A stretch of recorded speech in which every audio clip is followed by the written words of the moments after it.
कोई भी खाली हाथ नहीं जाएगा। आमीन। आज दोपहर के बाद कोई किसी दुख और तकलीफ में वापस नहीं जाएगा। मेरा खुदावंद फरमाता है, मैं शाफी खुदावंद हूं। हम शाफी खुदावंद के चरणों में मौजूद हैं और वो एक एक के बदन और एक एक के जिस्म में से कूदे कूदे में से उसका कलाम गुजर जाने की कुदरत रखता है। और मेरा ईमान है कि हम ना सिर्फ रूहानी तौर पर बरकत पाएंगे बल्कि जिस्मानी तौर पर भी हम भले चंगे हो जाएंगे। आइए मौजू की तरफ जाते हैं। गुज़श्ता इतवार यकीनन आपने रेज़रेक्शन डे ऑफ जीसस क्राइस्ट, जिसको हम अपनी ज़बान में ईद क़यामतुल मसीह कहते हैं, आपने मनाया होगा। खुशियां की होगी, केक कटे होंगे, ज़ियाफ़तें बनी होगी, रौनकें सजी होंगी, लोग मिले होंगे, आपने खूब सेलिब्रेशन की। इसमें कोई गलत तो नहीं है, दुरुस्त है।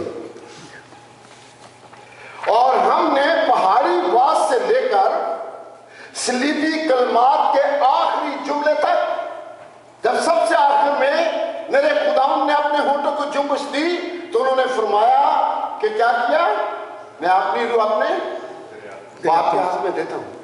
तो पहाड़ी वास से लेके वहां तक हमने आज तक तालीमात को मुख्तलिफ ज़ावियों से, मुख्तलिफ पहलुओं से, मुख्तलिफ सिमतों से सुना, सीखा और सिखाया।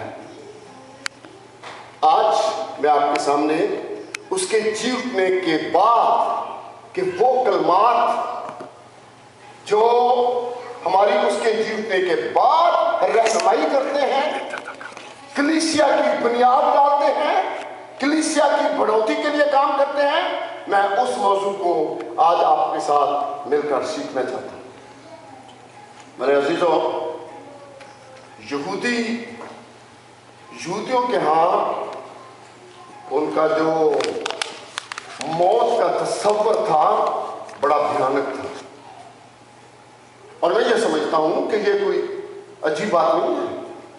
मौत के लिए आदमी टेलीफोन आए तो कलेजा जो है वो हिल जाता है, भयानक सा लगता है, खौफनाक सी बात है, डर की बात है, दुख की बात है।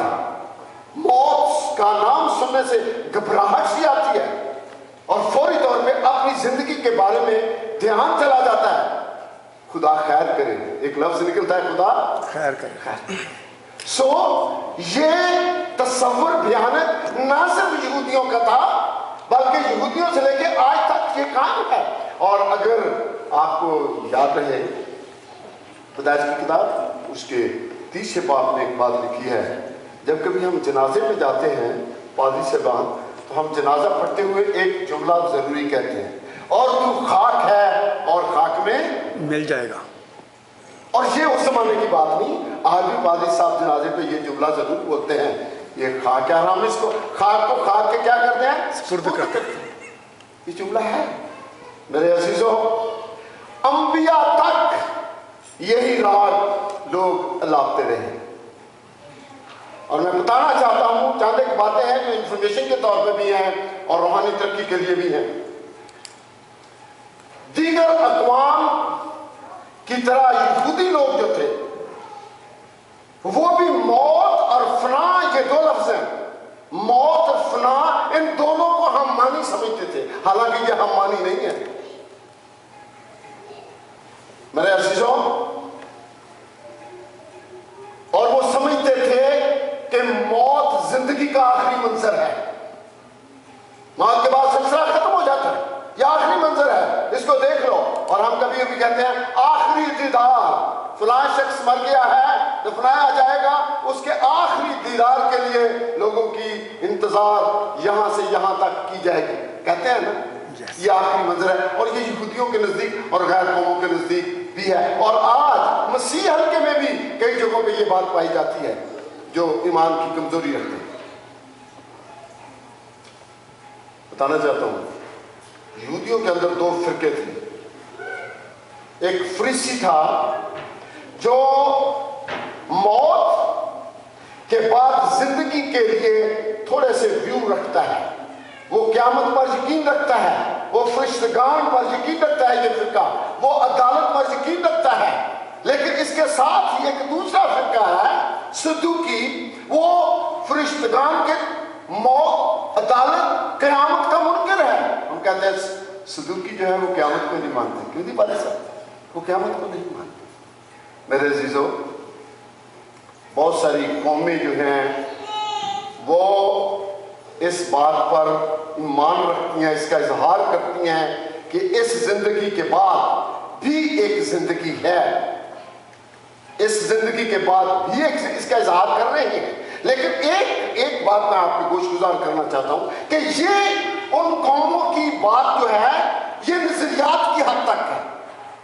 किसी मजहब के पास, किसी कौम के पास इस नजरिए को बैक करने के लिए कोई जीता जागता सबूत नहीं है। ये एक राय का नाम है कि इस जिंदगी के बाद भी जन्नत मिलेगी, इस जिंदगी के बाद भी एक दूसरा जन्म मिलेगा, इस जिंदगी के बाद भी एक फिरदौस में हूरें मिलेगी। मेरे अजीजों, ये नजरियात की बात है। किसी के पास आज तक कोई जीता जागता सॉलिड सबूत नहीं। इस जिंदगी के बाद अगर कोई सबूत है, अगर कोई वाज़ेह तौर पर बात हो सकती है, तो वो सिर्फ और सिर्फ मसीह हल्के में, सिर्फ मसीह हल्के, जिसने मौत और कब्र में फतह पाकर ये कहा, क्या है मौत तेरा डंग कहाँ रहा, जिस जो भयानक लगता था, कब्र तेरा जोर कहाँ रहा। और उसने कहा, देख मैं मर गया था, जिंदा हूं और अब्दुल, और उसने अपने परस्तारों के लिए एक ऐलान कर दिया, और मैं जाता हूं और वापस आके तुम्हें साथ ले लूंगा, ताकि जहां मैं हूं वहां तुम भी हो। ये है वो जीता जागता सबूत जो सिर्फ और सिर्फ मसीह ईमानदारों के पास है।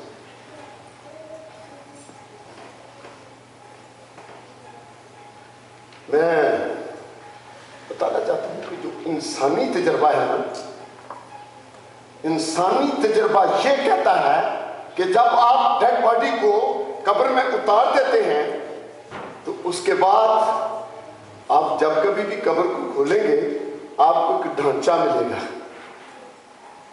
इसके अलावा कुछ मिलता है? ढांचे मिलते हैं। ये इंसानी तजर्बा है। मेरे अजीजों, खुदावंद यीशु मसीह के अकीदतमंद शागिर्द जो थे वो खुदावंद यीशु मसीह की मौत का तसव्वुर नहीं कर सकते थे।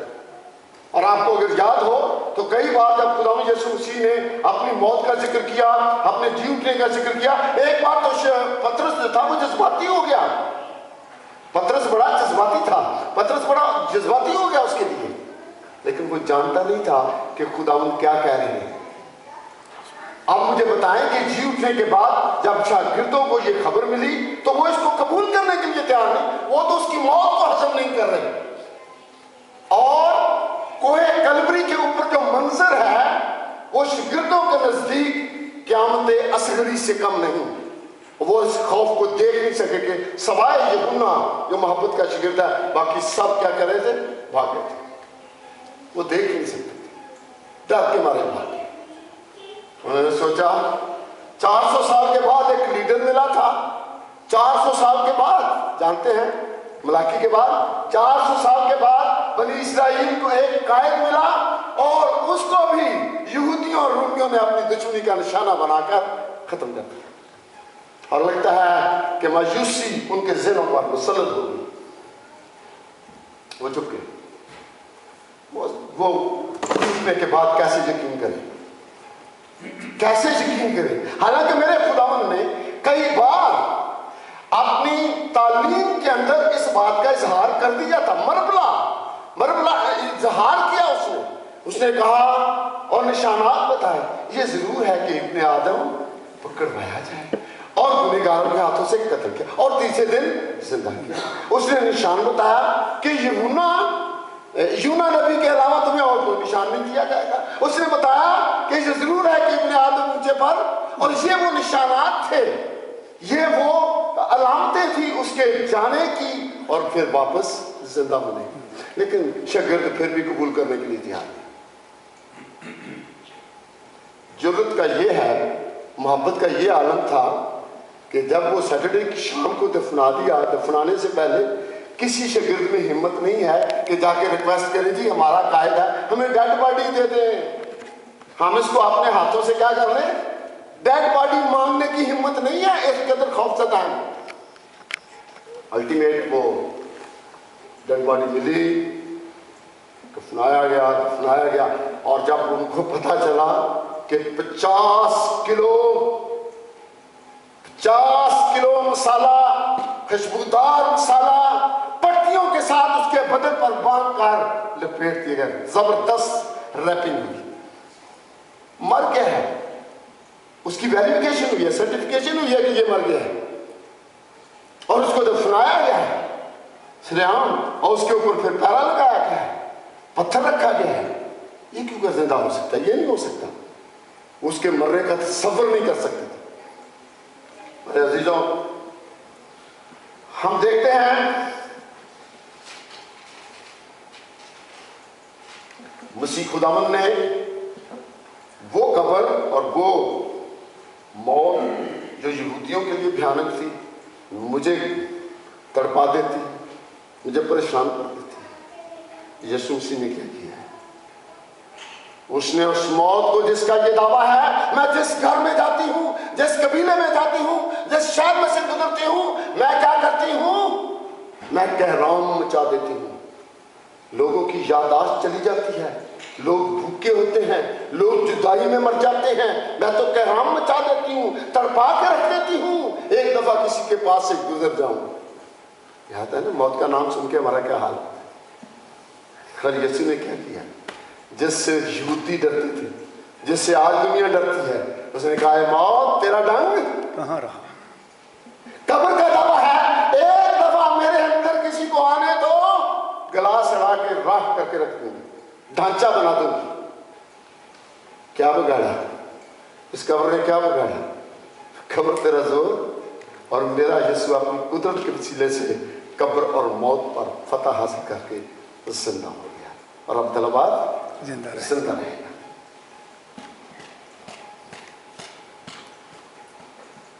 ये बड़ा मुश्किल लगता है जब यीशु मसीह जिंदा हुआ, इतना आसानी से मुश्किल लगता है।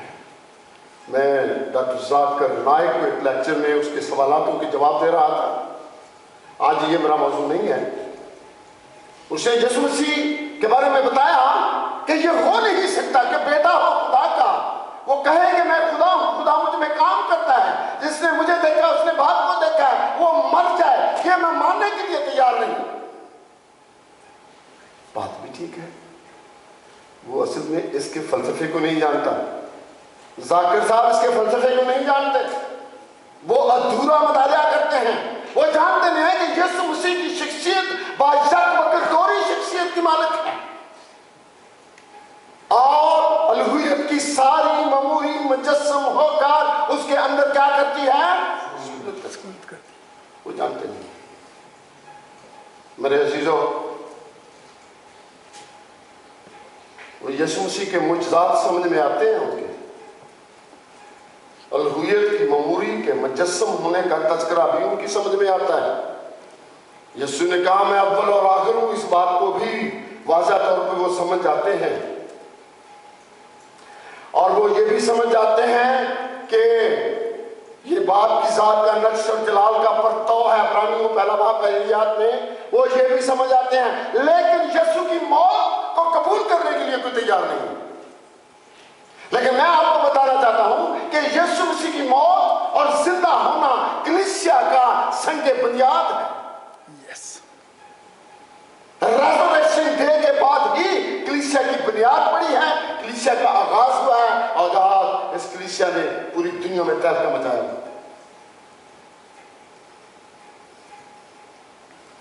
मेरे अजीजों, मसीह यीशु के जी उठने के बाद जो मेरा आज का मौजू है, मैं उस तरफ आऊंगा। वक्त की कैद में रह के कोशिश करूंगा कि आज हम सीख पाए। जी उठने के बाद ज़ाहिर होना, चारों अनाजील के मुसन्निफीन ने जैसे जैसे रूह ने उनको हिदायत किया, उन्होंने इस मंजर को कलमबंद किया। मत्ती कहता है सुबह सवेरे मगदलीनी खुशबूदार चीजें लेकर आई। उसने देखा कि बड़ा भूचाल आया और एक फरिश्ता उतरा, उसने पत्थर को लुढ़काया और उस पत्थर पर बैठ गया। और उसने खुदावंद की तरफ से जो उसको पैगाम मिला है, मरियम को कहता है उसके भाइयों को जाके बता दे। वो दौड़कर बताने गई तो जैसे फिर आगे यीशु खड़ा है, आगे यीशु खड़ा, और वो लिखता है कि उसने उसको सजदा किया, उसको सजदा किया। यीशु ने कहा मेरे भाइयों को क्या करो, खबर दो। यीशु ने भी उसको वही पैगाम दिया। मैं अपनी खवातीन बहन बेटियों को ये बताना चाहता हूँ कि पहला जो फरीज़ा आज़म खुदावंद यीशु मसीह ने अता किया वो इन खवातीन को मिला। जाओ मेरे भाइयों को खबर दो। वो मेरे भाई जो डरे हुए हैं, वो मेरे भाई जो मेरे साथ रहे हैं, वो मेरे भाई जिन्होंने ट्रेनिंग हासिल की है, वो मेरे भाई जिन्होंने तालीम हासिल की है, जिन्होंने मोजज़ात देखे हैं, जिन्होंने मेरे काम देखे हैं, वो डरे हुए हैं, वो खौफज़दा हैं। उन्होंने सोचा जब हरे दरख्त के साथ इन्होंने ये किया है तो हम तो सूखे दरख्त हैं, हमारा तो बेड़ा गर्क कर देंगे, टिक्का बोटी कर देंगे। वो अंदर बंद, जाओ उनको खबर दो कि मैं जिंदा हो गया हूं, बता दो उनको। और ये दोनों बातें जो हैं मरियम को और फरिश्तों को खबर जाने की, ये चारों मुसन्निफीन ने अपनी अपनी अंजील के अंदर किसी न किसी एतबार से इसको वाज़ा किया। मरकज में चला जाए, उसे कहते हैं मरियम मगदलीनी, याकूब की माँ मरियम, सलोमी, ये तीन थी। लूका कहता है मरियम मगदलीनी और वो औरतें जो गलील से उसके साथ आई थी वो सारी वहां थी। यूना भी इसकी जिक्र करता है। गोया अल्टीमेट एक चीज बड़ी मुश्तरक है कि उनको जो पैगाम खुदा यीशु मसीह ने भी कहा जाओ मेरे भाइयों को खबर दो, मैं उन्हें गलील में मिलूंगा। तो पहला मैसेज तो ये है मेरी खवातीन बेटियों और बहनों के लिए कि वो उनको खबर दें जो खुदा उनसे डरती है। कभी कभी कहते हैं कि औरत अंदर से बड़ी मजबूत होती है, बड़ी दिलेर होती है, बहुत ये इसमें कोई शक नहीं।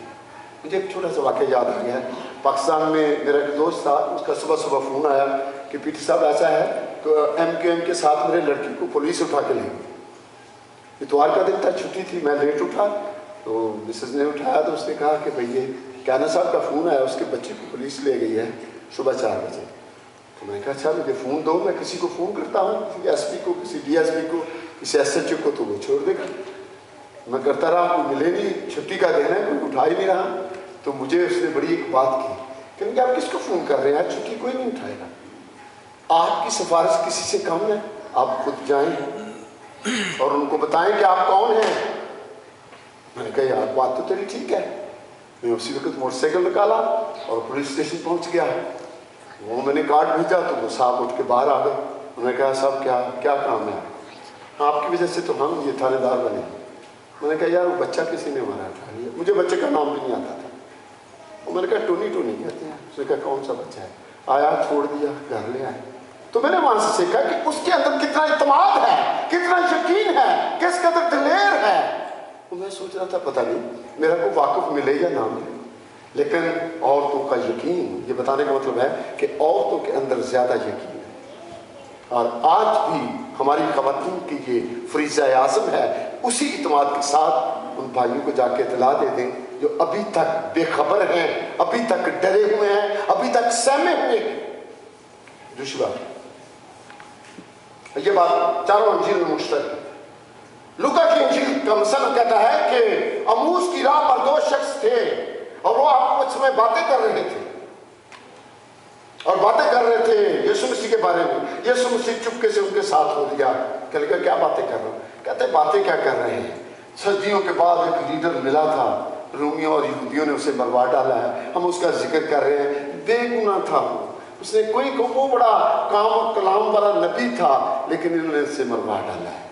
और यीशु ने बड़े भेद की बातें की, पेशी गोइयां। बहुत दफा लोग पुराने अहदनामे की अहमियत को नहीं जानते और उसने लिखा नबियों की पेशन गोइयां, सहीफों का जिक्र, ज़बूर नबीस की पेशन गोइयों का जिक्र करके फिर उसने अपना हवाला दिया। क्या उसने ये नहीं कहा था? यीशु उनसे कह रहा है क्या उसने ये नहीं कहा था कि जरूर है कि इतने हाथ गुनहगारों के हाथ पकड़वाया जाए, कत्ल किया जाए और जिंदा हो जाए? और ये बातें कर रहे थे और इतने में मंजिल करीब आई, वो आगे निकलने लगे, उनके घर गया, मैं शॉर्ट कर रहा हूँ, और वहां जाके रोटी तक तोड़ते वक्त उसने उन पर जहर कर दिया। और जब उनको पता चला ये खुदावंद है तो वो गायब हो गया। तो फिर आपस में क्या बातें करते हैं, क्या यार जब वो बातें कर रहा था हम अंदर से जोश में नहीं मर गए थे, हमारे रोंगटे नहीं खड़े हो गए थे, ऐसा लग रहा था ये खुदावंद है, लेकिन यकीन नहीं आ रहा था। और वो दौड़े और उन्होंने भाइयों को खबर दी, और जब उनको खबर दी तो वो अंदर से कुंडी लगा के बैठे थे। और वो मुसन्नफ कहता है, लूका तबीब कहता है कि खुदावंद बंद दरवाजे से अंदर आ गया, सलामती की दुआ दी, और वो डर के कहने लगे ये कोई रूह है, ये कोई। खुदावंद ने क्या कहा, शक न करो, रूह का बदन नहीं होता, गोश्त नहीं होता। और देखो ये मेरे सुराख, और देखो वो मेरा घाव, वो देखो जहां से खून टपक रहा था, यकीन क्यों नहीं आता। खान मेरे अजीजों, ठीक 8 दिन के बाद तुमा जब उनके साथ था, फिर उसने भी कहा, जब तक उन्होंने जब जिक्र किया तुमा से कि हम उससे मिले हैं, हमारी उससे बात हुई है, कहने लगा मैं नहीं यकीन करता जब तक मैं उसके सुराखों में, हाथ के सुराखों में उंगली ना डालूं। फिर तुमा से उसने कहा, वो मुबारक है वो जो बगैर देखे ईमान लाते हैं। अब तो कितनी दफा हमारी जिंदगी में खुदा ने काम किए, कम से कम मैं आज इस पुलपुट से ये कह सकता हूं, मेरी जिंदगी में खुदा ने बेइंतहा मोइज़ात किए, और उन सारे मोइज़ात के बाद, एक्सपीरियंस कर जाने के बाद, फिर भी मैं कहूं पता नहीं खुदा कैसा है, मैंने तो नहीं देखा। मुबारक है वो जो बगैर देखे ईमान लाते हैं। मेरे अजीजों, 2 दफा हो गया शिगिर्दों पर ज़ाहिर हुआ, और जो हवाला तलावत किया गया है वो 30वीं बार है। तिबिरियास की झील के किनारे जब यूहन्ना और उसके 6 साथी 7 लोग मछलियां पकड़ रहे थे, और मुदर्रज है कि उन्होंने सारी रात कोई मछली नहीं पकड़ी। खुदावंद यीशु मसीह उनकी सोच से वाकिफ है। आप जानते हैं जो पतरस जो उनका लीडर है, बड़ा है उम्र में, उसने क्या कहा, ये 2 वाकयात यीशु को देखने के बाद, गुफ्त शनीद करने के बाद अभी तक वो शक व शबाहत में है। वो कहता है यार 3-4 साल गुजर गए इसके साथ, गेम खत्म हो गई है, भाई मैं तो चला मछली पकड़ने, मैं तो चला मछली पकड़। और आपको पता है कि मरकज की इंजील उसका पहला बाब उसकी 16वीं आयत में लिखा है कि खुदावंद यीशु मसीह ने जब बपतिस्मे के बाद यरदन से लौटा तो उसने एक बात कही थी, मेरे पीछे, जब्दी के बेटे भी थे, शमौन भी था, इंद्रियास, उनको कहा मेरे पीछे मैं तुम्हें क्या बनाऊंगा, आदम के। वो कौन थे, माहीगीर। मना किया था मछली नहीं पकड़ना, ये मछली नहीं पकड़ना, मैं तुम्हें आदमगीर बनाऊंगा। और यहां पर पतरस उसके चले जाने के बाद, हालांकि जिंदा भी हुआ है, मुलाकातें भी हैं, फिर कह रहा है गेम खत्म हो गई, खत्म हो गई है गेम, अब मैं तो वापस वही काम करूंगा जिसको छोड़ के आया था। और यहां पर खुदावंद को ज़ाहिर होना जरूरी था, ये बड़ा जरूरी था। मेरी 3 साल की मेहनत ज़ाया हो रही है, मैंने 3 साल तक इनको पाला है, मैंने इनको पोसा है, लेकिन ये कौम फिर भी नाफरमान।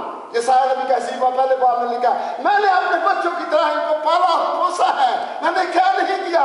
3 साल तक इनके नखरे उठाए हैं, इनकी बेअमानी का इलाज किया है, इनकी नाउम्मीदी का इलाज किया है, और ये फिर वहीं चले पड़े हैं जहां से मैंने मना किया था। मैं ये समझता हूं खुदा यीशु मसीह का पहाड़ी वास के बाद, बपतिस्मा लेने के बाद, यहूदी मजाज पर, यहां मुझे मेरे साथ रहिएगा, यहूदी मजाज पर, यहूदी कल्चर पर, यहूदी रवैये पर एक सोशल अटैक है, और ये पहला सोशल अटैक है।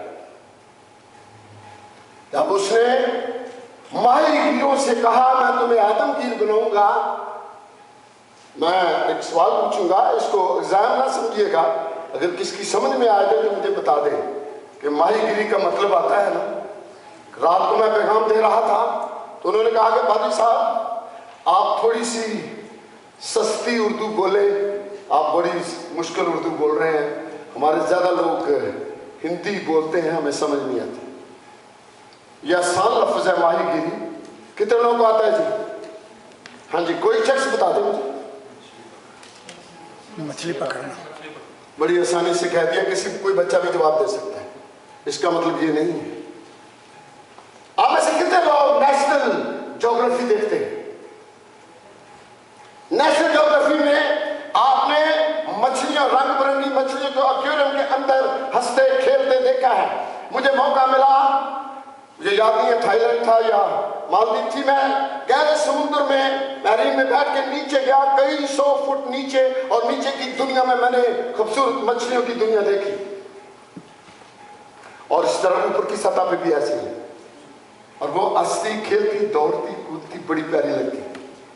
और जब मछेरे उन पे जाल डालते हैं, आपको पता है कि आप मुझे बताएंगे कि जब जाल डाल के उन मछलियों को खींचकर कश्ती में डालें या साइल पे लाएं, वो कैफियत कितने लोगों ने देखी है?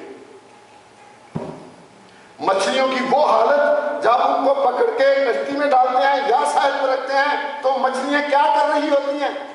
तड़प रही होती हैं। और तड़पते तड़पते क्या करती हैं? खत्म हो जाती है। और जब वो खामोश हो जाती हैं, मर जाती हैं, तो मछेरे क्या करते हैं? मछेरे उन मछलियों को इकट्ठा करते हैं, उनको थोक के हिसाब से बेचते हैं या काट काट के बेचते हैं, उसको अपनी जिंदगी का सर्वाइवल बनाते हैं, उसको बिजनेस बनाते हैं, उससे शादमानी हासिल करते हैं, उससे अमीर होते हैं।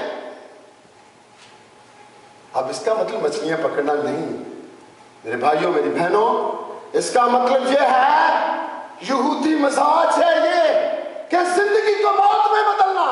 क्या मछेरे मछलियों की जिंदगी को मौत में नहीं बदलते? यह एक मजाज बन चुका है। और ना सिर्फ उस वक्त यहूदी करते पे यह अटैक था, आज मसीहत में भी, आज अक़वाम आलम में हर कौम, और बिलखुसूस पाकिस्तान में मेरे पड़ोसी कौम, बचा हुआ कर लो, 10 लाख मिल गया तो ठीक है, नहीं तो कत्ल कर। किसी को मौत की नींद सला के खुद जिंदगी का सर्वाइवल ढूंढना, माहीगिरी एक मजाज का नाम है, एक रवैये का नाम है।